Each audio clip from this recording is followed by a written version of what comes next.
think that's a really great thing for onboarding, and I think the where you go into the stadium, which you'll see in a minute, and the ways that you do it is like really interactive. Looks really clean and nice, and like just a level up. Like they nailed it, for my opinion. I think they nailed pretty much everything and more that I think that they were trying to do with this. We were always the question around Sorare was always like, oh, how are they gonna, is it really free to play? Are they really going to create an engaging enough thing? And I'm sure we'll get into all that. But yeah, I got up. My strategy was I went for the guys that I think I mixed my so rare strategy with a couple of hot picks with guys that like I either can't have or can't afford in so rare that I've really wanted for a while, and mixed in with. So I think like my initial lineup, I went for the Argentinian defensive stack, which is kind of a fantasy so rare play. They got some easy games. Tagliafico can get forward, get a goal, You're going to need a decisive. So many players, you're going to need hundreds. Midfield, I think I rolled with KDB. De Bruyne, he's a player I love in real life. Can't afford him at the minute on a so rare. Rolled him in there. Can. And then I got Kane and obviously Harry Kane goes without saying, and Vinny Jr. I stuck in there because he's an under 23 that I've wanted for a while. And same thing, he's just I haven't been able to get my hands on him in the real game. So this was my first chance to trial him, Man, I'm definitely looking forward to this. If that's the kind of squad you can pick up, yeah, I think we're gonna definitely have some fun with that. Now, Trippin, you've changed strategy a couple times. So tell me where you started. Yeah. Tell me where you're at now. Like, walk me through it. It sounds like Nashi went. I'm guessing just from the names you dropped there that you went sort of a stars and scrubs. Do you have a couple like 4s and 5s in to fill out the team to fit all those guys, or like what's the cheapest points cap guy that you have in your squad? Dude, I have them. I have a starting lineup and then absolute dusters because absolute spectators. Because my theory is that like you're gonna need a big score to win, and like if you need the guys that are gonna be able to hit hundreds, and we know who they are. So pretty much everyone in your lineup needs a thing, and you need a clean sheet. So you might as well stack the defender.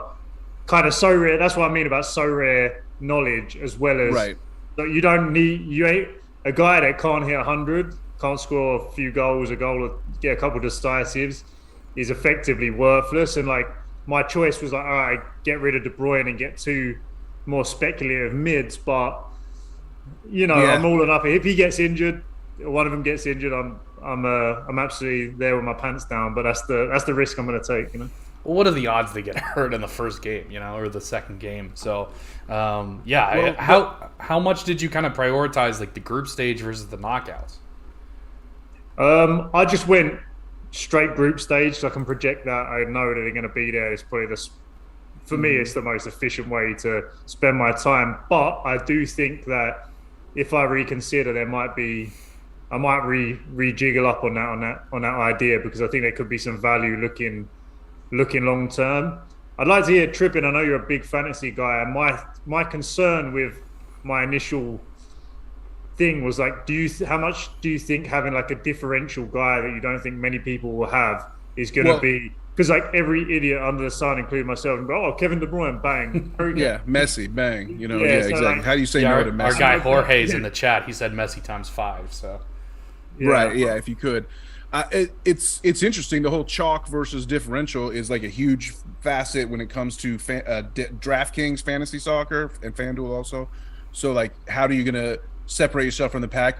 Also, if you because you figure there's going to be some duplicate lineups, like there's a very good chance with that, we're expecting thousands and thousands of people to play, and with some of the top choices being obvious, there's a very good chance you may not be able to dupe anyone 10 for 10 in your whole selections. But 8 for 8, right?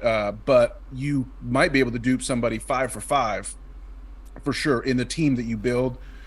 So the way that tiebreaker works, it rarely comes into play in classic So Rare, but this has been the rule in So Rare all along, which is if any two teams are tied at the top of a leaderboard position, the tie goes to whoever submitted their lineup first. So I'm screwed already. Yeah. I saw some comments today in chat rooms and stuff. They're like, yeah, if you haven't submitted your lineup already, you have 0. You're already eliminated from winning. And I was like, I don't know. I don't really think that's true, but it's like, that is at least a factor that you have to think about. So since I've already changed mine, I've already cut myself out of that. I'll say that my first lineup.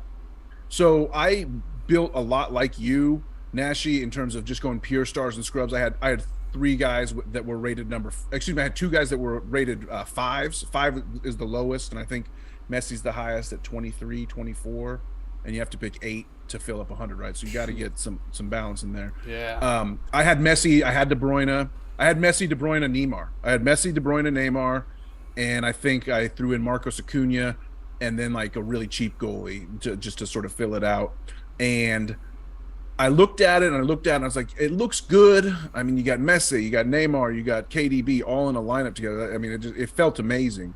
But then I started like looking deeper. I started checking some other guys out. And actually, I'm sitting currently on like a more balanced team. I ended up taking Messi out just to see what it looked like. Because I'm like, hey, everyone and their kid and their brother and their dog, and AJ's dad, to quote a famous Sorare non-existent person, is going to be playing Messi, right? So it's like, I don't know. Maybe I can get away with not Messi. And then I started looking at like, well, Griezmann is pretty nice if you figure he's going to be on set pieces for France, and he's like 2/3 the cost of Messi, Neymar. It's like, maybe Griezmann is actually a nice little value play. So then I put him in. Then I started looking at, Christian Eriksen, we all know. Then I started thinking about guys that are like superstars for their nation, even though they're just sort of mid-range players for club. And so I was like, oh, Christian Eriksen could be absolutely dominant, 100%. With Denmark having some decent fixtures, and he's pretty cheap. He's mid-range play. So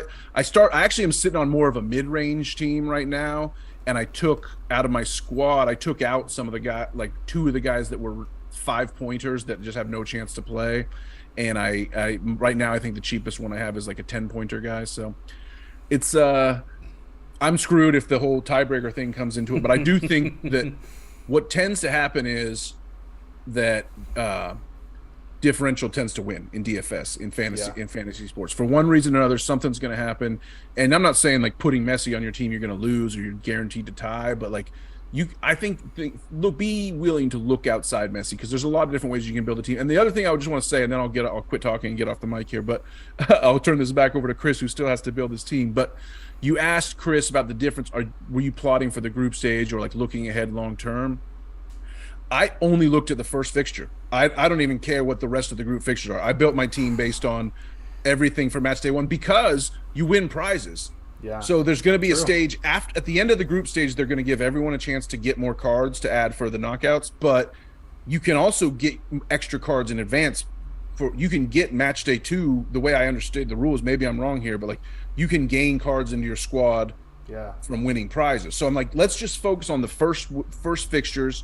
Let's stack against the really bad teams. I'm considering throwing an Ecuadorian in because they play Qatar and stuff like that. And I'm just like, even though I don't expect them to advance, and it's like, let's just win a big, get a good, nice finish in the first contest, throw all our chips in that basket, and hopefully score a nice prize that helps us continue to snowball a little bit through the course of the tournament. So. That's interesting, because one of the things that I actually told Alec was one of my focuses wants to be group stage games 2 and 3, because I think a lot of people are going to say the first group stage game, they're going to see the matchups, they're going to go, I think this team's going to get crushed, so I'm going to pick 2 guys from this team. And I think once you get into the second stage, you're only getting one prize, right? And it is, to your point, it is like baseball where the one match day will end before the next one starts. So theoretically, you should have your new prizes before you can actually. You have to submit your lineup, so you can use prizes rolling over. But if we're targeting like group stage games 2 and 3, that gives us a little bit of a differential, right? That gives us some different teams that we might be focusing on. So yeah, that was actually one thing that I brought up to him that I think I did want to do when it came to my team here. So real quickly before we jump into our team.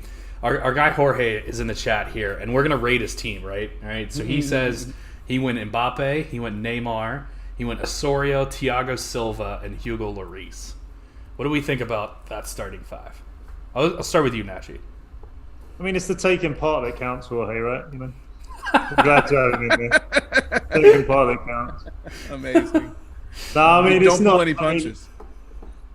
Yeah, I mean, Jonathan Osorio is the one where I'm just looking at. Like, he hasn't even been playing. Like, I mean, I know He's been hurt. he's your Hold boy, on, Chris. hold You on. We won't run an add- MLS podcast, and you're trashing Jonathan Osorio. I know you won't have a bad word against him, but I mean, No, like the take dude my- was great in MLS. Now they have Belgium in their group, but the other two games are like What are you decent talking games. about? He was great in the MLS, so he can play in the World Cup. I mean, Chris. Yeah, baby, I we're a love top I 5 love league. MLS as much as anyone on this stream, but let's be realistic, bro. I don't know. I think Canada's actually going to do pretty decent, and I think Osorio is not a horrible selection. I'm sure he's not paying very much for him. Like, I'm sure Osorio is like his dirt cheap player. You know? I think we can bully Jorge into changing Osorio before the end. yeah, of I think podcast. I think it's an horrible pick. intervention. I think it's Yeah. an intervention by me and Tripping. Get that guy out there. He says Yeah. he's expecting I a think- clearance off the line from Thiago Silva in this one too.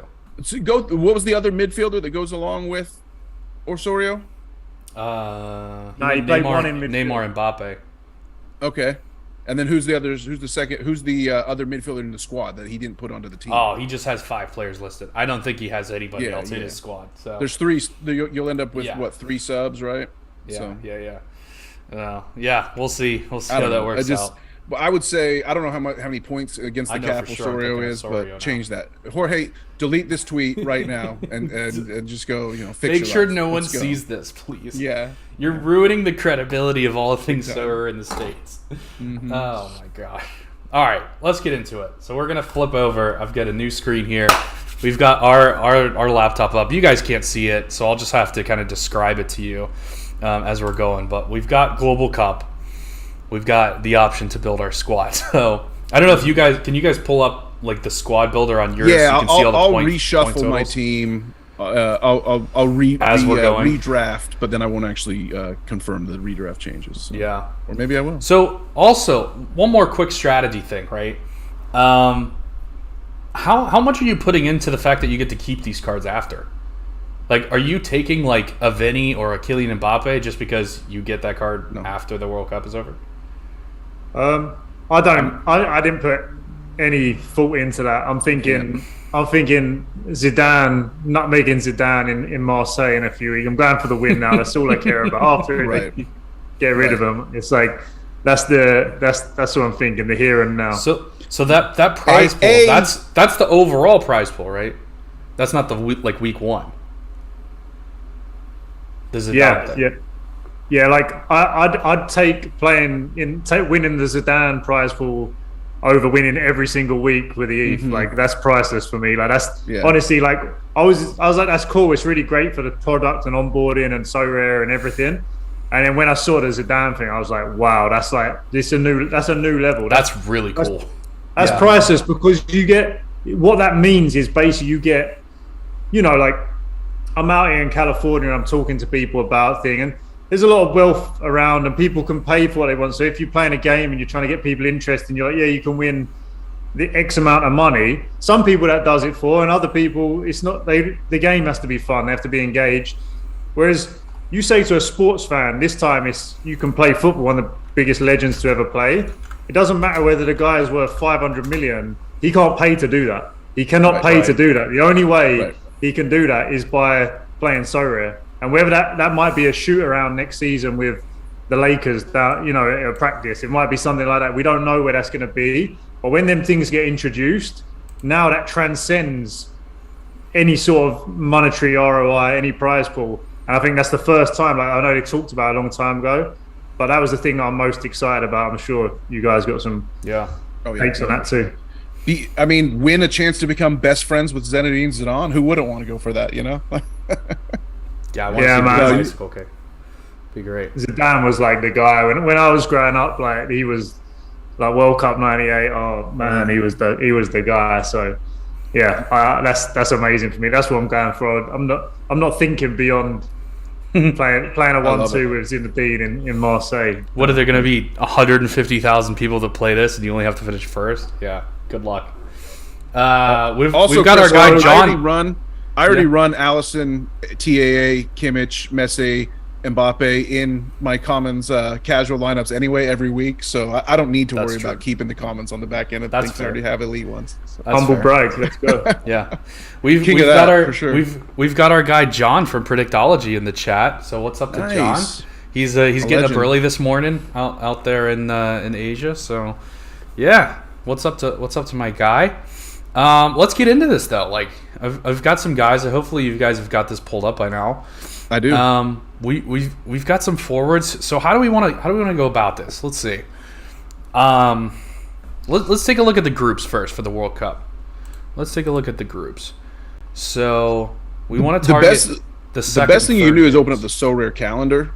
I don't know if you're a subscriber to calendar. that, but it breaks it down pretty nicely in terms of like each group stage game and whatnot. I have no idea what that is, so we're just gonna roll with this. All right, you will All right. with whatever you need then. I went to so November 25th, Wales and Iran. I do like that. Like me some Gareth Bale right there. Senegal, Qatar. I also like Holland getting 2 games. Holland plays Ecuador, and then Qatar. So Holland gets their tough game out of the way first. So I feel like we need to have some Holland in there. Let's see. Just looking for other easy games. Denmark, Australia. Denmark plays France the second time around. So you're going to go with the target Let's just match look day at- 2 strategy and sort of I as think a so. zone differential. I think yeah. that's the way to go here. Yeah, you would be facing Denmark, France, then yeah, Senegal, Qatar. Let's see, Belgium, Tunisia, looking kind of nice, right? Belgium plays Canada in the first group, so then they play Tunisia and And then Croatia after that. Croatia. Yeah, it's kind of who do you think are the worst teams as he looks at this nationally? I think that's where we want to target. I think that's where we have to go first. We got to find the worst teams. We got to find like a group with 2 bad teams in it, essentially. I mean, I'd be picking up England players if we're going with that strategy. Okay, mate. Because But Wales is England's so bad. not even making it out of the group stage, so I don't want to put any I England think players on no, my team. I agree with you on the Netherlands. I think they have I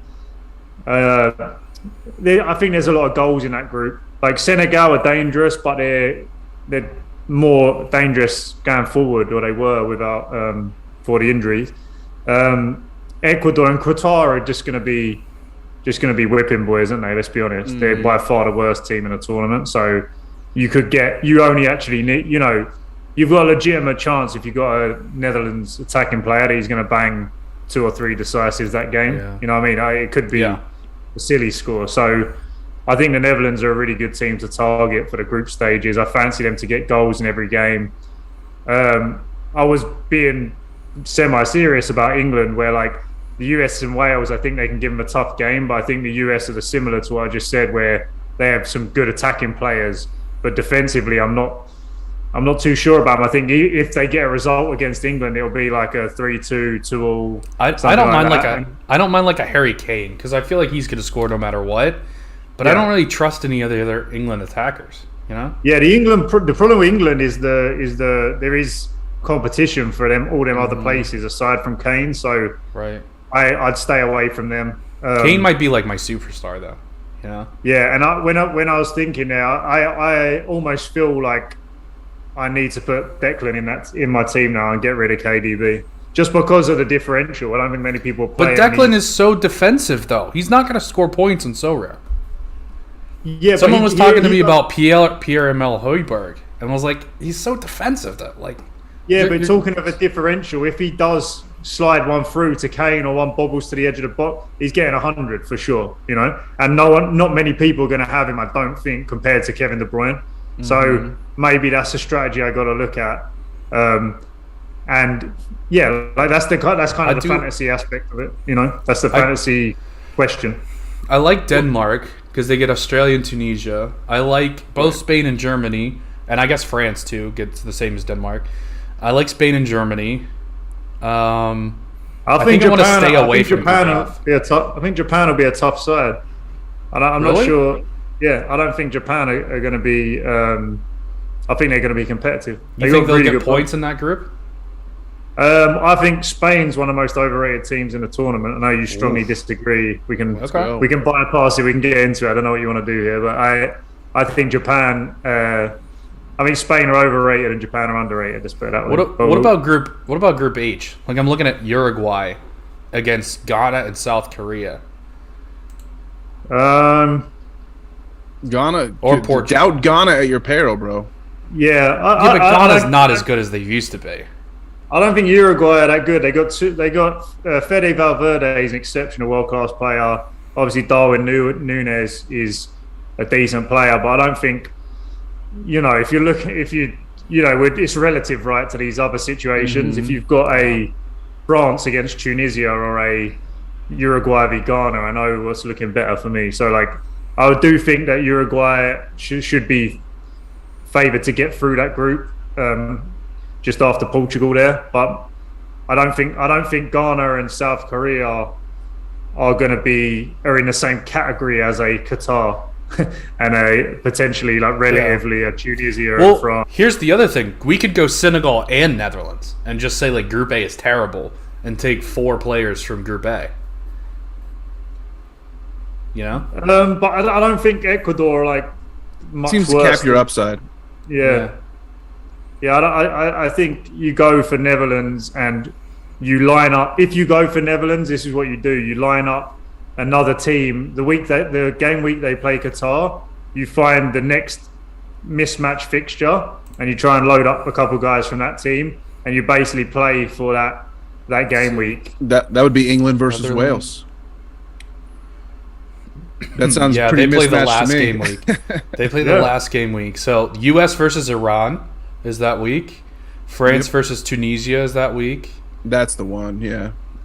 Mexico versus Saudi Arabia is that week. Again, though, the issue that game will be 0-0. Again, but I'm fine with that if I have the defensive stack. The issue when you're planning for the third game week, there is scenarios where France and Netherlands have already won the group through, and they don't care. And you play Mbappe, and he's, yeah, he sits because why play him? Exactly. So that's another little point for people to consider there. Maybe, it gets a little dicey because you don't quite know, and injuries can come up then. First game, we know who's fit. I do think, although I like the idea of thinking of differentials, I think targeting the first game does make the most sense, like Danny was saying. Or what about even just taking 8 players that I think are all going to make it through and all going to be starters, and then targeting the knockouts? Because everybody will get more cards in the knockouts, but if I've got 12 players in the knockouts and everybody else has 8, maybe that's an advantage. I don't know. I don't think you'll be able to do it with good enough guys. Yeah, the one criteria you need with your guys who are playing outfield is that they're 100 capable. That's the only thing, and some guys aren't. So because it's top heavy, very top heavy. So you're going to need 500 points probably, or whatever it is, to have a shot, and you're only playing for wins. So I think going along with that, then I think we need to probably save on goalkeeper, because I don't think any goalkeepers are really worth paying up for. Is that what you guys did? I just almost changed my own mind then and thought maybe you go for a goalkeeper that is going to actually get peppered with a load of shots and he needs a miracle game, but he'll get 100. Maybe going for the Argentinian keeper there is a bad move. I think you go for one where they're going to be under the cosh, and one game week maybe he has a miracle game and gets a 99, and it's top heavy, I do agree with that, with the one exception that the most expensive goalkeeper, Lloris, is 15. And then the cheap starters are 10 or 11, so you're really only saving a couple of points. That's my one thing with that is But do you? I can get Keylor Navas from Costa Rica and pick up 10 points. He's 10. But my point, Danny, was not that they're more likely to keep a clean sheet or they're a better player. But this isn't traditional Sorare. We're not trying to finish in the top X%. You got to finish at the top to get these prizes. Right. Yeah. So. Now, are you thinking upside comes from saves? I obviously agree with that. Yeah, exactly. So you got Lloris sat there having a cigarette and a croissant, Right, exactly. not seeing the ball all game, he's going to get a 60 more than likely. Yeah. But there's a big difference between him getting a 60 and a Kalen Avis having a great game and banging out 85, 90. Like, you know? God forbid Lloris does concede, and then he's giving you 30 points. You know, this is what I mean with Keylor Navas. They're playing Germany and Spain in the group stage. They're going to be under pressure the whole time. They're going to sit back anyway, so they're going to soak up pressure and hopefully not give up like a ton of great looks. They'll give up a ton of shots, but not necessarily a ton of great looks. So maybe like Keylor Navas, and you're saying Spain is the most overrated team in the tournament. Maybe Keylor Navas is a decent play here at only 10 points. David Alves says Onana is cheap, but is Onana worth looking at? Where's he at? Well, it depends the strategy. You got to pick your strategy. 9, Onana. Do you think that he's clean sheet? You're going to need a clean sheet or a penalty save to compete. But I like what you're saying, Nashi, is that yes, you need the clean sheet, which might be harder to come by, but you also need the saves. Like, it's not going to do you any good to get 60. If you really want to go to the top, if you want to nutmeg Zidane, as you were saying, like, you're going to need 90 from your goalkeeper. What the about only way to get there is to get the clean sheet, yes, but you have to have the saves on top. I actually have a favorite keeper that I like in this regard, and it's a guy that who was one of my saddest Sorare stories, and some friends of mine who also owned this guy, Kim Sung-gyu, the Korean keeper. He used to ball out in the J League. He was like my favorite. I would like wake up to huge scores from Kim Sung-gyu overnight, in all these game weeks. And then he went to the Arabian League. But that might actually be a bonus because he's like kind of used to the climate and the scene and the culture, and he's had some time to adjust to like what it's like to play in the Middle East. And now he's playing for his country. Korea's going to be sat back. He makes a lot of saves. He can save a PK even. So what do you think? I don't know. I like Kim Sung-gyu for 10 points as a great. What do you think about Bono? Bono's only 9 points for Morocco. I don't think about Bono. He sucks. He's absolutely no, nothing at all. I mean, they're going to be playing Belgium, Canada, Croatia. Like, they're going to be back. He can't keep the clean sheet. There's no way he can keep the clean sheet. I would trust Korea or Costa Rica more than Morocco. I kind of like Costa Rica. I'm not gonna lie, because that's their style. Like, they've been to so many World Cups, and he's such a world class guy. You know? Yeah, like Keylor Navas can have that miracle game. He is that level of goalkeeper. So I don't think that's a bad shout. Here's the question: do we go Keylor Navas and then a zero keeper who's never gonna play so that we save the points? Or do we go Keylor Navas and try to pick somebody who's going to get through to the next round?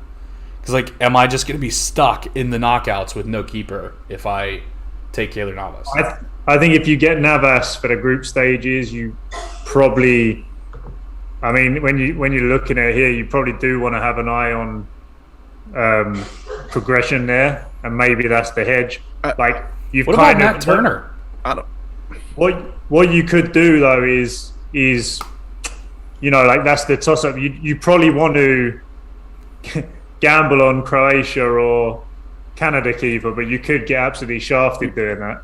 So there's a bit of risk in that. But if your issue with Matt Turner is that he just his back line is so bad. He's a quality keeper, but the U.S. back line is not going to put him in any type of good situations. But that's the thing. He's going to make a lot of saves, and I think they will get but he has one shutout.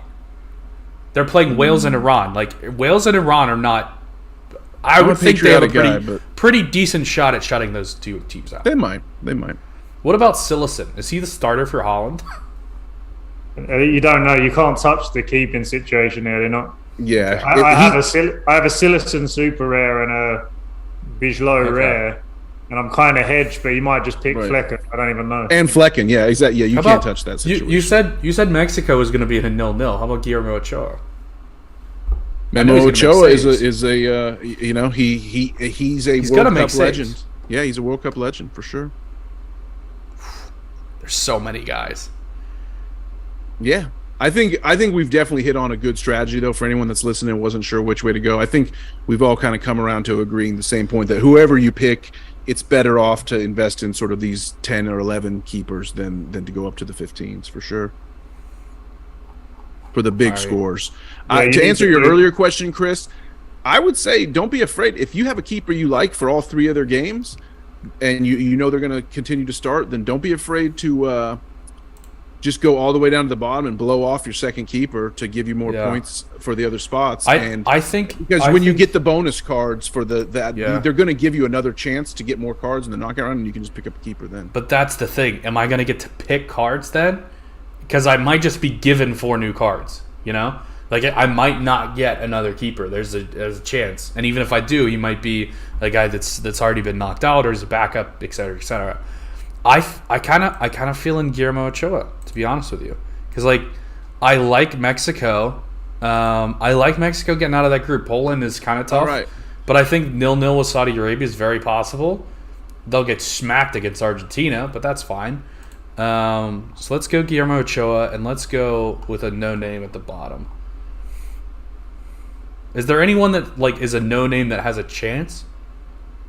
I would say maybe Dane St. Clair has a chance to jump in there for a third game or something like that. As a six. Yeah, Canada's backups are Pantemis and Dane St. Clair for Borjan. I think I would go with. I think Gonda's a good shout for Japan. Obviously, if that's our strategy, they got a game against Germany and Spain, so you get that upside in the group stage. They're going to take some shots on. Well, but for me, Gonda's 9 points. It's like I'm but spending for me, 3 more points. I think Japan might get a result against Spain, and I think they'll beat Costa Rica, and I think they might. I think they've got a chance. I think they've got a better chance of making it through than maybe Mexico do. I think Poland are a kind of a sneaky good side. So I don't know. It's tough. That's the beauty of the game, right? That's why we're here. Mexico plays Argentina the second week, and Japan plays Costa Rica that week. So do I spend the extra 3 points, go with Gonda, and then use Gonda in the second week when Guillermo Ochoa is getting his butt whipped against Argentina? Yeah, they got a chance of a clean sheet against. They got a good chance of a clean sheet, I think, against Costa Rica. But they're not going to be dominant enough where he's not going to see any saves. So yeah, maybe that's a good strategy there. Okay, let's do that. So we spent 20 points on keepers though, and too many minutes. So way too many minutes. Let's move on. All right, let's go defense. So we got Mexico, so we should probably get a Mexico defender. I would think, yeah, makes sense.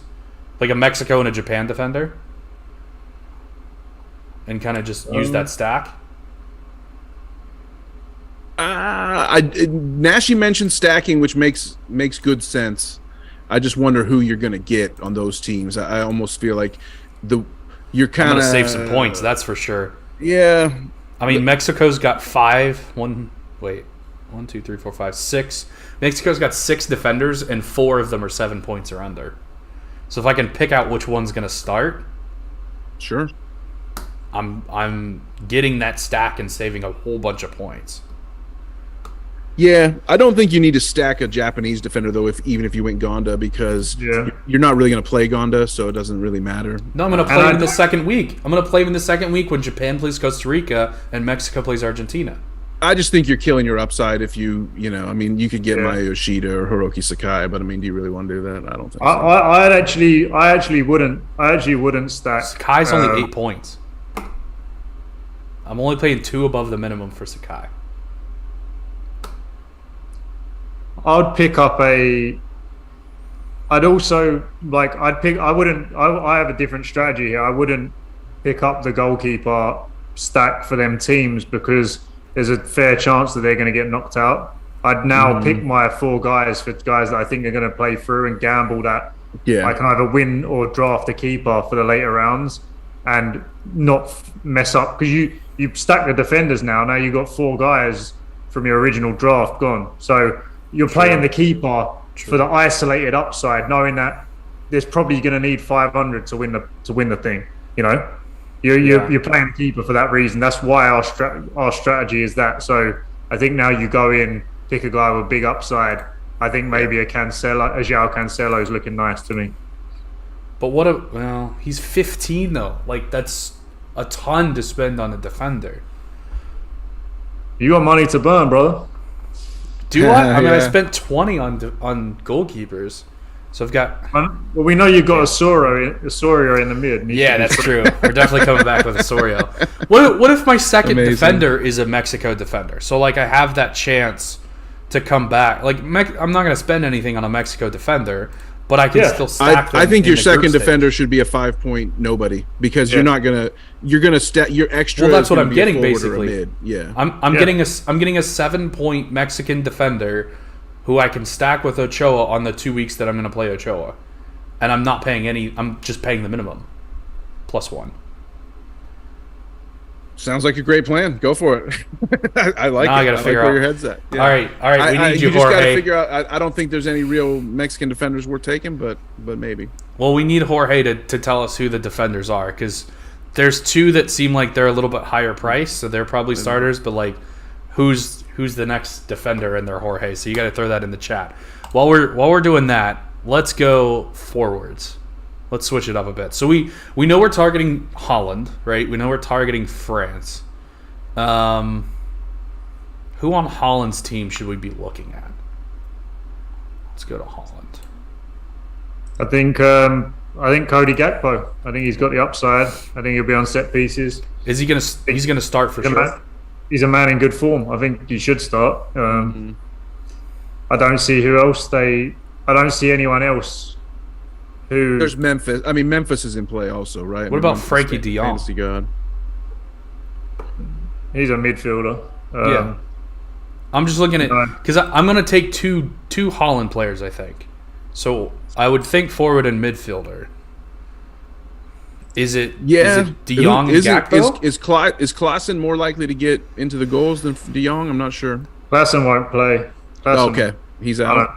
I just don't. I don't think he gets in the team. Well, who's their Xavi starting Simons. midfielders for you? Their starting midfield for me should be Frankie de Jong, Tien Koopmeiners from Atalanta. Yep.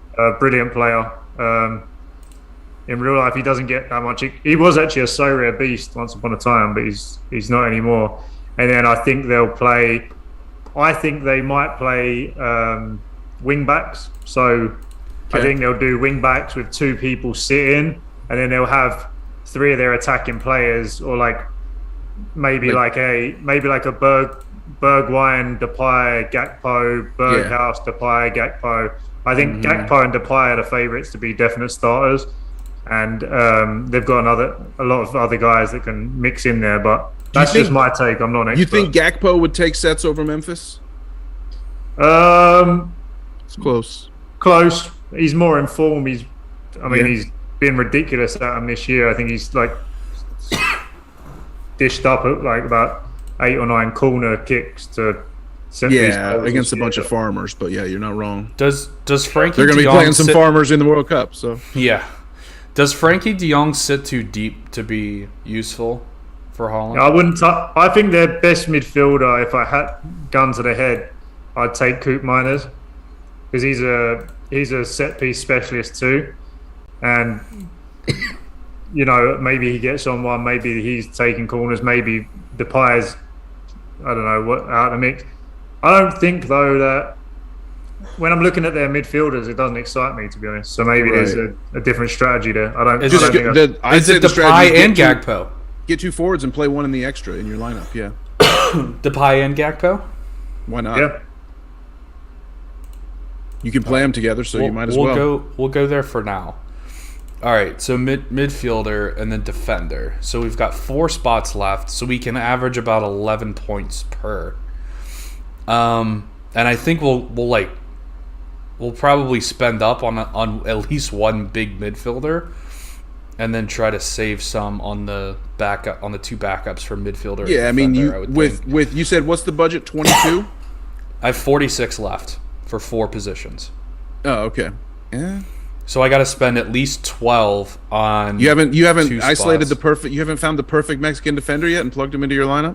Jorge hasn't got back to me yet. All right, here we go. Mexico defense is awful, but Montez is probably the only sure starter on the list. Jesus Gallardo is their best defender, but is listed as a mid. Okay, hold on. Let me check out what he's talking about. L Tree Insight. Yeah, this is why we pay him the big bucks. He said Montez is the starter. All right, so Montez is 9, so I don't love that. Jesus Gallardo is their best. Gallardo's 10. Yeah, So I mean, I so gotta say, Chris, I just gotta say, since yeah. we're live and I gotta keep it real, you just way you're off the plot, just trying to focus on finding Mexico players to play. You don't want to have any Hey, Mexico players except for Ochoa. I I'm just gotta gonna say it. represent for El Tree. I gotta represent for my No, guy you don't. Jorge. No, you don't. The people who throw piss bags at U.S. fans and chant Osama in the stands, you do not have to represent for. So, I think we need All right. to get We'll to go back to focus this. right now on the midfield guy, the star man Yeah. in the midfield. right. That's Yeah. yes. Thank you, Nashi. For So bringing get us so back on point. so And then if I plus spend the these- minimum, if I spend the minimum on midfielder and defender, I'd have 34 points left for the other two starter spots. So if I spend on Kimmich, then I would have 15 points left for a defender. So that Yeah. gives me There a you go. pretty damn good Now we're defender, talking. to be yeah. fair. That's João Cancelo. João Cancelo's Yeah. the guy. I think he's going Right. to get. He's very 100 capable. Portugal have an easy group. Yep. Exactly. He doesn't. You don't need him getting defensive stats like you do with a goalkeeper. You just need him banging in assists and goals. And they're gonna keep shutouts, surely, right? Like, Yeah. I mean, so he's gonna get that plus 10 anyway.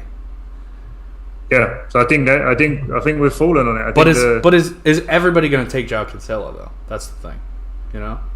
No, because Or- I think or am I defense being is where a lot different? of people will make concessions. They'll say, Yeah. a lot. I think the top cost defenders, from Van Dijk to Cancelo to Theo Hernandez to even Trippier, I think there's going to be lower owned. I think most people will try to get points back in defense and just focus on the offense. So I think it's not. I wouldn't call him a pure differential, but I don't think Cancelo will be super owned. No. Speaking of like Kieran Trippier, right? He's gonna start over TAA more than likely. Although, is that a risk that we're willing to take? Yeah, I mean, love that. it's a risk for sure. And England, Sorry. you correct me if I'm wrong, Nashi, but just sort of England strikes me as one of the teams that's most likely to just randomly change their 11 from game to game to game. Just maybe not randomly, but it's like Yeah, we have the depth, and we have very proven pluggable quality in depth in a lot in the similar areas. So like, I think that in any game that matters, Declan Rice is nailed on, Jude Bellingham is nailed on, Harry Kane is nailed on. Outside of that, I mean, want Harry even there's, like you can probably guess the centre back pairing, obviously the goalkeeper, but when it comes to them wide areas, it's kind of, I wouldn't feel confident. Not like as a fan, you're confident because we have depth and quality, and it doesn't matter if Mason Mount or Phil Foden plays against Iran. I mean, they should do the job. But like Saka, we've got so many players in and around them. But from a fantasy standpoint, it's kind of scary. But it's so interesting. Like the beauty of it is because maybe that keeps people away from these guys like Phil Foden, and he does play against Iran and gets 2 decisives, and no one plays him, and he's just like smashing 100, and you got, so there's still a debate there about these guys because of the differential, and these are differentials that are capable of booming. But it's the same as the goalkeeper. There's always a trade-off. You're risking, by picking up a guy who can make a lot of saves, you're risking the clean sheet more often. By picking up a guy who might rotate out, you're risking a DMP, but you're gaining a potential big differential. So it's the beauty of the game, and that's why we're here. That's the decisions that our man Chris has to make right now. So, all right, I'm going back to forward for a second. Memphis Depay is the exact same price as Harry Kane. That doesn't seem right to me. Like, is Memphis Depay really going to shoot the same as Harry Kane? Like, I feel like Harry Kane is a better pickup there. I think Depay will outscore Kane. Yeah. And so in SO5, I mean, Kane is not the least technical player ever, but the way he plays for England, in my mind, is that he just sits up there and waits for service. He doesn't actually go back. He has for Tottenham, two 100s for England in the last 8 games. Against who? In 265s. friendlies? Okay, fair. That was against Albania and San Marino. Yeah, I mean, I doubt he's going to have those teams in the England world. has to be a favorite to win the group. That's fair. I'm not mental, That's fair. but like, but they're not that I big do a think favorite. Wales is pretty bad. I think there's a chance Wales finishes even behind Iran in the group, and I think Iran can like squeak out a result because Iran is just going to shut down the shop and they're going to make life hell for Kane. And he might fire off a lot of shots, and some might be on target to get you points. But My worry with Okay. I'm my 100% worry on with board Kane with. is it's the all-around score you have to look at. That's why Mbappe is going to be so nice. Gakpo's a similar profile to Mbappe, where he wins a lot of duels. He's so fast. He opens up space down the wings, and like when you look at his scores for PSV, he gets a lot of his AA from set pieces too. But it's not all. You look like duels won, stuff like that. But he's speedy wingers. Like Mbappe is not really taking set pieces, but his AA is pretty high most games because he's powerful, he's physical, he's strong, and he's winning these.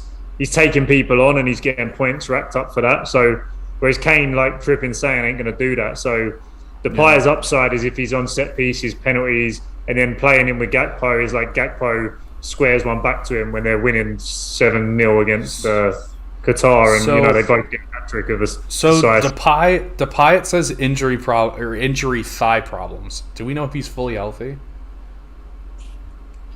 I couldn't speak to that. I me don't either. Yeah, I just Okay. Well, we'll have him. I'll in, have to find out. Yeah, We'll have him in for now, but we'll have to. if he's research that not one. able to play, then Gakpo becomes the ultimate lock, and you might even consider Bergwijn, to be honest. So Yeah. Okay. All right. So we're back. We're back on midfielders now. I had my detour into forwards. We're back. So now, I mean, midfielder. We're lining up like Kimmich or De Bruyne here, right? Like those are the two 19 players. it's De tough to Bruyne not gonna- pick De Bruyne. It's tough to not pick De Bruyne for sure. You feel like he's probably going to score, you would think. But I feel like everybody and their brother's going to have Kevin De Bruyne in there. Yeah, that's the thing I'm thinking. Luka Modric is a nice pick. I think he might be on penalties for Croatia too, and he's on all set pieces. I don't love that group though. That group is tough. Morocco, Canada. I mean, I think you overestimate Canada a little bit. Yeah, Canada's horrible. Canada's Ooh. pretty. Playing in their Whoa. first ever World Cup. They Whoa. won't they won't rise to the moment. Canada's going to be easy for most of these teams to beat for sure.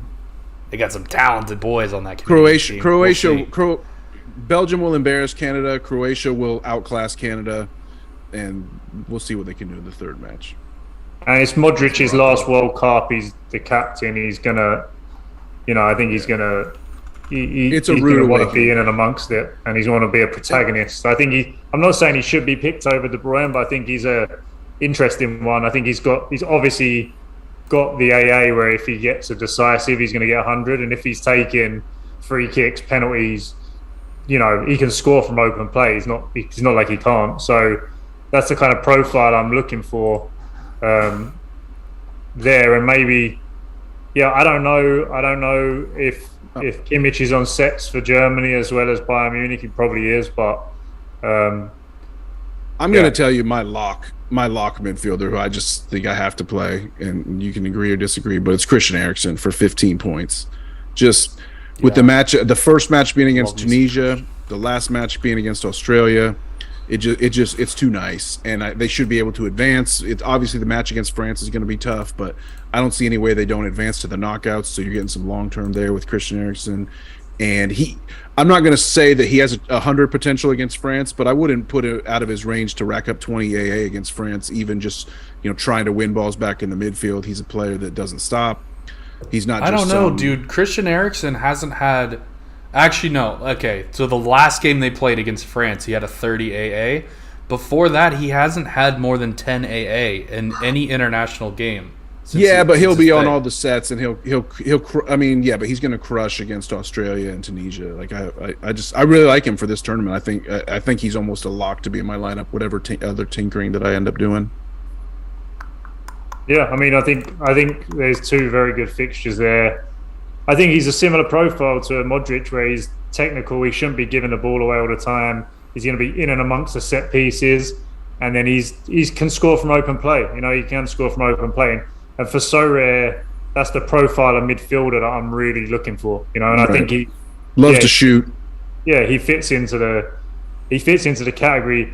The only difference I think with him and Modric is that Modric is like undoubtedly like the leader, the best player, the protagonist in his team, whereas Denmark actually have a sneaky good team and some other good, like Damsgaard's a really nice set piece taker. I don't know. Skov Olsen's obviously coming on the scene. They've got some other leaders there, and I don't know if he would be on things like penalties and such. Like I wouldn't feel as confident. Whereas Modric, I feel like is a definite protagonist. So, but yeah, I think Eriksen's what you're looking for. He's another good one. What about a guy like Kai Havertz? No, not at all. He's gonna play for Germany. Like yeah, but he doesn't have any all-around score. He's you play Kai Havertz. I think in any Sorare lineup, you're never gonna win the tournament. Like it's just he needs to score like 4 goals to get a night, to get anywhere near the score you need. Whereas like you get a Modric, you get a, it's not a knock on him in real life. He's a quality player, Kai Havertz. Actually, I really rate him in real life, but he's like that anomaly on Sorare. He's like the opposite of a cheat code. He's like so bad to the point where it's kind of a theme where he can't get the AA score to do anything effective. Does Hans Van Aken play for Belgium? Not locked, I don't think so. Yeah, not in the same role at all. So I found Jonathan Osorio. He's 10 points. I don't know, dude. I think that might be a little bit of an overpay. So if you're looking for Osorio, if you're looking in that range, I think the 10 to sort of 13, just under the people are looking for a budget pick. I mean, you're not going to like this, but I think Xherdan Shaqiri fits a profile that you want. He's going to be on everything. Yeah. He's like the thing cheap. He's like a budget version of the Modric and the Eriksen. How much is Shaqiri? He's not bad. I think that who else was I looking at a minute ago? Oh, Sergej Milinkovic-Savic. He's had a brilliant season. I think Serbia have actually a lot of firepower. That they're a team on paper that I'm really excited to see because they've got a lot of players that kind of are known to the real football fan kind of like Sorare people world, but they haven't really exploded on the world stage yet. But they have a lot of talent in that team, especially going forward. And he's having a brilliant season at Lazio. He's another guy that's going to have the all-around score. He's in and around the set pieces. And I think Serbia, I think they're going to be a bit of a dark horse this tournament. I think they're a very interesting, very not talked about, but I think they're a team that, Switzerland, Cameroon, I think Serbia are the best team there. And yeah, I think that he's one to look at for 11 points. If you got him or Osorio in that range. Yeah, if you're having Jonathan Osorio, just take him out and put in SMS for sure. And another Milinkovic-Savic has got to be a huge differential, just because when people say, "Oh, they're facing Brazil first game," I'm not putting him in. People are just going to turn away from him because of that first game matchup with Brazil for sure. I got one sort of what I would call a secret. I don't know if I'm going to give this one away even, but there's one guy who I think is going to be a really nice differential and go almost unowned depending on how much research people do, but it's down at the 12-point range. It's Georgian de Arrascaeta for Uruguay. Should be on all sets for them, and he doesn't have a picture. No one's ever heard of this guy, but he is like a baller who just pumps out points, pumps out stuff that the Sorare Matrix does. Yeah, he plays in Flamengo. Yeah, yep. And I bought an Everton card when he moved there from Benfica.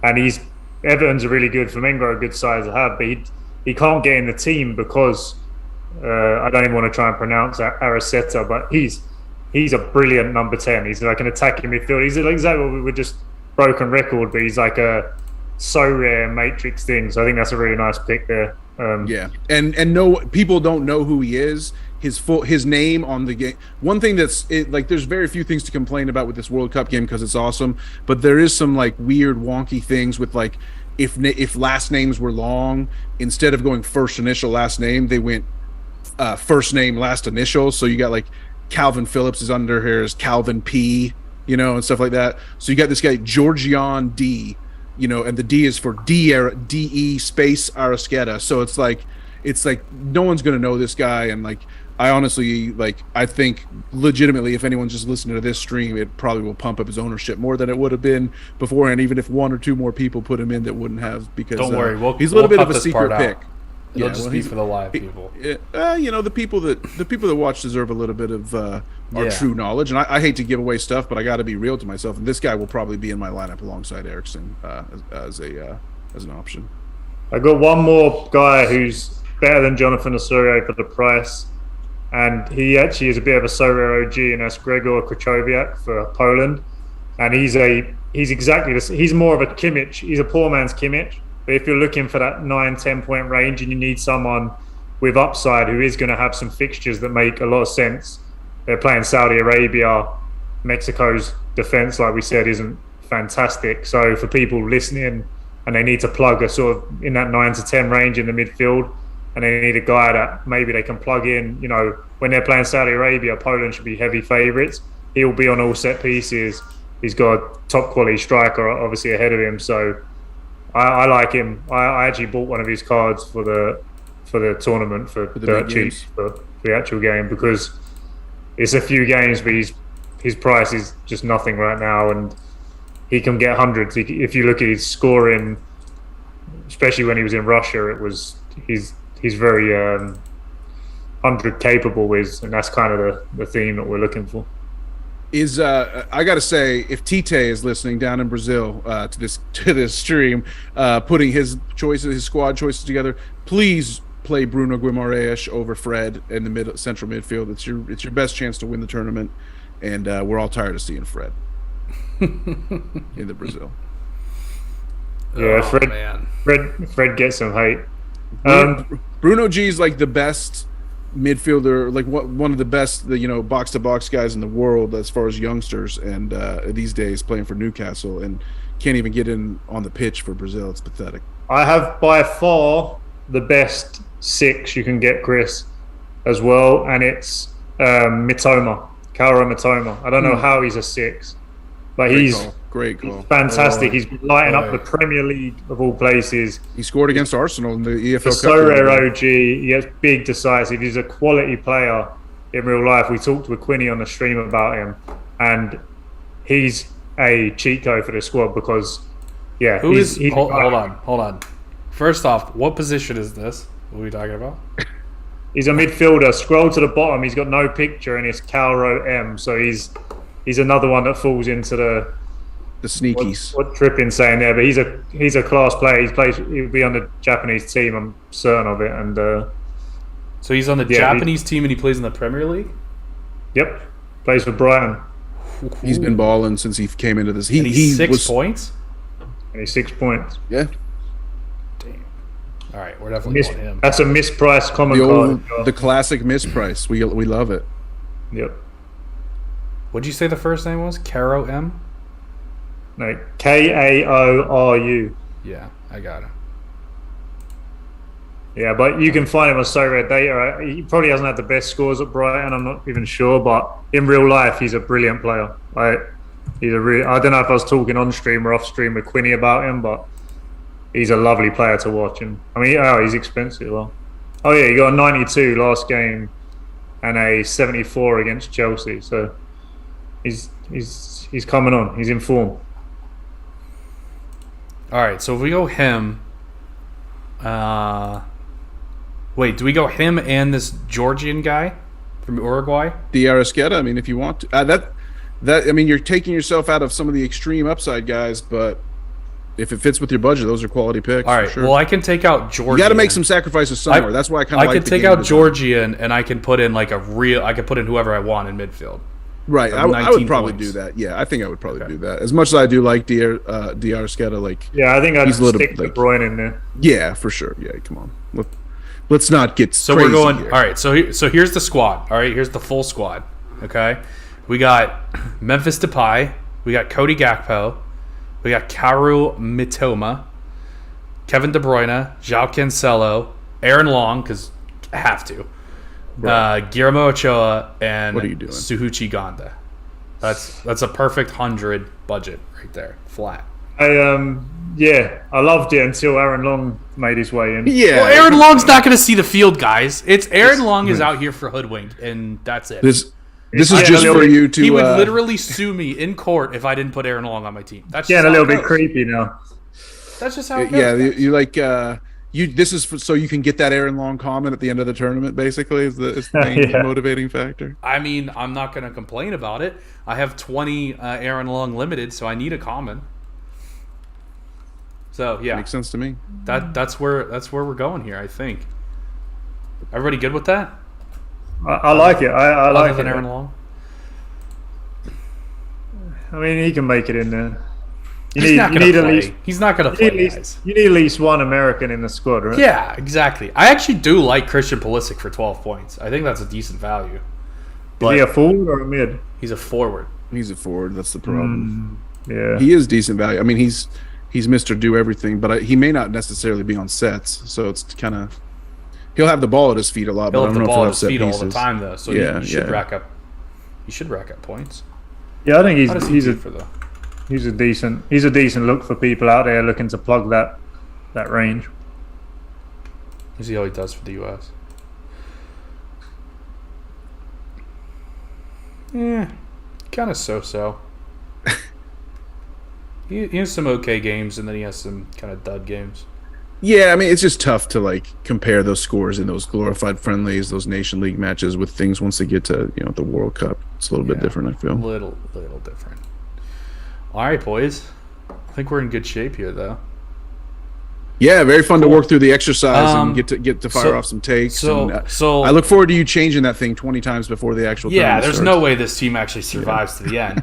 So wait, how many of these guys do we expect to get through? So Depay and Gakpo should be pretty good. Matoma's not getting through. Japan's not getting through that group. But De Bruyne should get through. Cancelo should get through. Aaron Long, we can debate all we want. Doesn't matter. The U.S. will get US through. should get through. Ochoa, I think, should get through, and then Japan again is not getting through. So I'm only losing 2 players, and only 15 points. and getting from 4 Japan. wins. I'm okay with this. I think that's not bad. We'll take it. Cool. Any other questions or comments or anything else? Anything else you guys want to throw out there? I think this was really fun. First of all, I thought this was an absolute blast to just go through like all the different games, pick out who we're gonna target and go get them. So yeah, I think this is gonna be an absolute blast. Yeah, and it's interesting because it's so rare. It's like so rare that we know, but there's this other factor where we're trying to now kind of figure it out on the fly, what the strategies are, look at the fixtures. And I think it's intuitive enough to like people coming in to realize what you're kind of doing, but it still makes you start thinking about some of the things that you have to think about in so rare fantasy sports, stuff like that. So I just think like this is massive. We knew this was coming, but for me, this is like infinitely better than I would have ever expected. This is so great. So I'm not rare. gonna lie. This is exactly what I expected because I knew they had to hit a home run, and I figured that they were going to because I #trust the team. But yeah, I love this mode, and this is so much more fun than the Euros were. It's so much more fun. I like the stuff that that Nashi was saying about how the enhanced lineup builder screen and stuff like that they've launched for this competition. That stuff needs to stick around. Like I want to be building all my lineups like that in that little stadium, with the animation and stuff like that. So hopefully it continues. Yeah, it's be cool. All right, boys. Well, I appreciate you guys hopping on stream here with us. Any last words for the beautiful people in the cities and towns? Good luck. I'll see you in Marseille with Zizou. Few months. We'll see. I don't know if I'm gonna make it, but we'll see. Maybe Trippin will join you. I'm shooting for the top. I hope we finish 1-2 and get to go, Nash, for sure. Let's go, baby. If you guys both win it, I'm coming and just like standing outside the stadium and just like I don't know, I'll film or something. Like we'll find it. I'll fly my own way. I don't care. We'll make it happen. I just found, sorry to interrupt, but this is a last minute pivot. But I was looking through and there's a 6th defender, Mohamed Salisu, And I'm just double checking if he's the one Yeah, who so plays, yeah, he plays for that's Southampton. that was the one I wasn't going to give away. Yeah, But he's a Saudi Su brilliant in real life. is very underpriced for sure. Yeah, He's for brilliant in Ghana. real life. So He's one of the most important players on the Ghanaian team. So I would definitely jam him in if you could. all right, well, He's no Aaron Long, guys. that's a little treat for those who stuck around to the end. There. A little nugget. So here we He's no go. Aaron Long. All right, boys. We will see you. We'll have some sort of coverage for the MLS expansion draft tomorrow, which will be a lot of fun. I haven't talked to Nashi about that yet. He doesn't know about it, but we'll do something. And if not, it'll just be me out here kind of wheeling it like I did last year. And then obviously we've got the World Cup coming up in less than 2 weeks, boys. It is almost here. We're gonna have some plans. We're gonna have our own little group. What's the group called? The like tournaments you can build. Do you know what those are called? Just the private leagues. Yeah, the private leagues. We're definitely gonna have a Sorare in the States private league. We'll get that set up. We're all gonna have some nice prizes and stuff. So that'll be great. Yeah, and we'll have to pick a team to like live stream their games during the World Cup because I think that was a ton of fun. I don't think it can be the U.S. because we have plans with the Riverhounds for the U.S. game, so I will be otherwise occupied. But we are going to have tons of coverage of the U.S. game, so you guys definitely stick around for that. But thank you guys for joining me this evening, and best of luck.